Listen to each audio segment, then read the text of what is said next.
Hi there, my name is Max Kennedy. I'm a staffer with the Democrats. In this video, I'll talk through our closing process.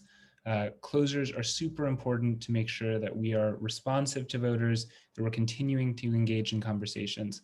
And they do this by reassigning conversations that are potentially abandoned or don't have a clear volunteer who's actively owning them and responding to them to other volunteers who are able to continue that conversation.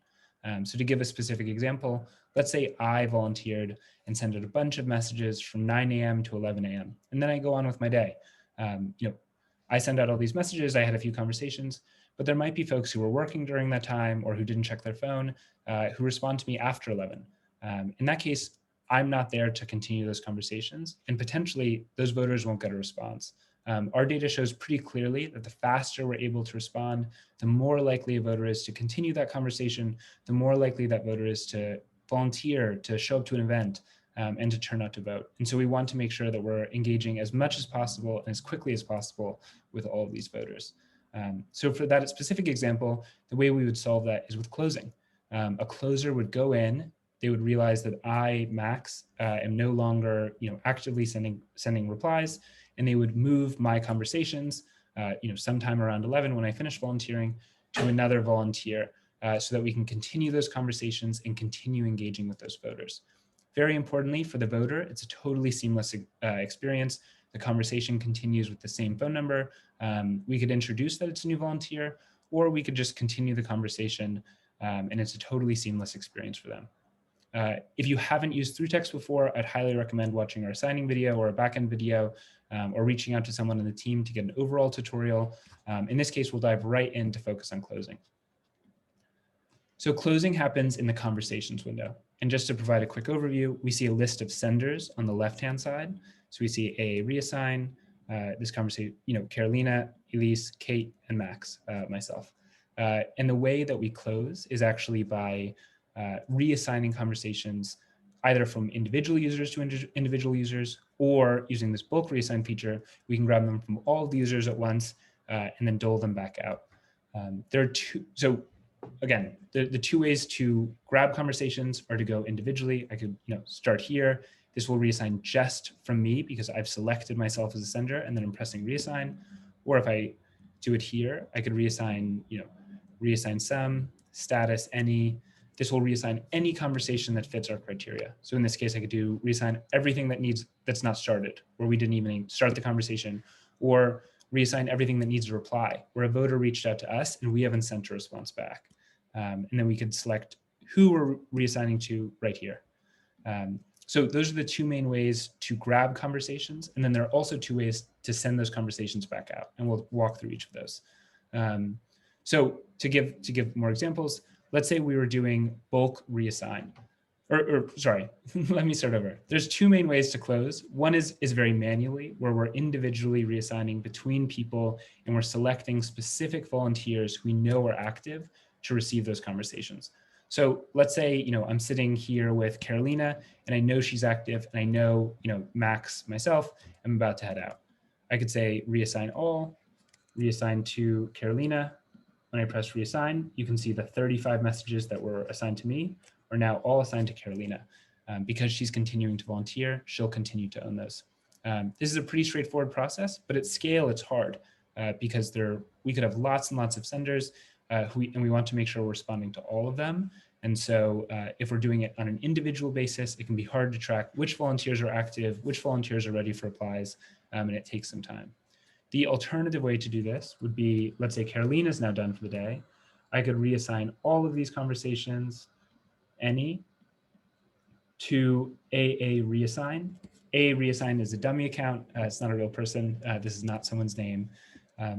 Now we know that all of the conversations that are looking for a new home are in AA reassign. Then I can reassign some, and I can reassign, let's say 30 sounds like a reasonable number, status any, and I can select anyone who I know is willing. So if I was using Slack, maybe I'd post in Slack and say, who's ready to take reassigns, add yourself to this campaign. When they said, let's say Elise said, yes, I'm ready, I could go, great, and press reassign and give her 30. Next, maybe Kate's ready, I could say reassign some, 30, status any, to Kate, press reassign, and oh, sorry, I just did that from Elise. You can see the dangers here. But if I went back to a reassign some, 30 any to Elise in this case, press reassign. Now Kate and Elise both have 30. So this is one way to do it. You can either do it from one volunteer directly to another, from one volunteer to a reassign, or we can use the bulk reassign feature and reassignment links. And I'll talk through what that looks like as well. So bulk reassign, so just to be super clear, if I click on Elise and then press reassign, it's only going to reassign conversations that are currently owned by Elise. But if I press unselect sender and use the bulk reassign option, it will be agnostic of sender. It will reassign every conversation that meets our criteria. So I could say bulk unassign all, bulk reassign some, bulk reassign all. So if I press, bulk reassign all, status not started, to let's say AA reassign. Now all of those conversations that met the criteria are in AA reassign. So now let's say the volunteer shift is over, a new group of volunteers is coming on. I could bulk unassign all these conversations, or bulk reassign them to AA reassign.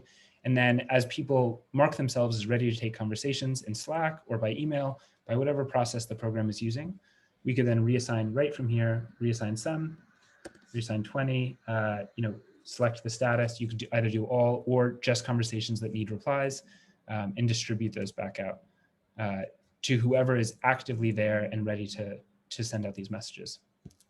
The other way that we can dole out these conversations is using reassignment links. Reassignment links are, I can show you what these look like. This is our closer tracker. This will vary by program, so I won't go into too much detail on this. But reassignment links, if they're activated at your program, allow you to send out a specific link. And if a volunteer clicks on that link, they'll be added to the campaign. And instead of getting a batch of new initial messages to send out, or in other words, a batch of new voters to contact and send the first message, they'll get a certain number, usually 30, of in-progress conversations. So if I were to click on this reassignment link, it's just taking a little bit of time to load. It takes me to this link. If I press join campaign to begin texting, there are currently no conversations that need reply. But if I were to do that for an active campaign, it would take me to the message sending window and assign me 30 conversations specifically from AA Reassign. And so if we're using assignment links, as long as you understand these reassignment, like the mechanisms, it should be pretty intuitive. But if we're using assignment links, what we need to do is use bulk reassign to bulk unassign all, or to bulk reassign all to a reassign, so that we can use links to dole those conversations back out. This will interrupt some conversations that are in motion, right? Like if we're using bulk reassign and some volunteers are still sending, it will take those conversations away. But overall, it allows the campaign to be much more responsive and to continue engaging with these voters. So the key takeaways from this video, I think, are that closing does vary by program. So it's hard to prescribe the exact process that we'll use. But as long as you understand the reassign features here, you should be good to go. And the way we do that is either through bulk reassign, where we bulk unassign all, which will take all conversations, bulk reassign some, where we can set criteria. So either conversations that need reply, conversations that are not started, we can select a certain number and select the exact account they're going to, or bulk reassign all, which will again take all of the conversations that meet a certain status rather than a set number, and move them to whichever account we want. This feature allows us to grab up all those conversations into a specific account, or to move them onto a specific volunteer. If we want to do it on an individual user basis, we would do that by clicking someone's name. In this case, we actually have already reassigned all those conversations, but let's say I reassign some of these, reassign 30 to Carolina. Carolina now has 30, and I realize, oh, Carolina might not be here. Let's reassign all of these, status any, to Elise. Now it's only going to take conversations from Carolina because I've used this button and not the bulk reassign button. So as long as you understand the reassign features, closing should be totally doable. And it's so important because we need to continue engaging in these conversations. And closing is the most important way that we ensure that we're responsive and engaging with these voters who are willing to speak with us, who want a personal connection with the campaign. So thank you so much for listening. Please watch the ThruText backend video or the ThruText assigning video if you're interested in learning more, and make sure to ask lots of questions and speak to other people. Thank you so much for being with us. We really appreciate it, and let's win big on November 3rd.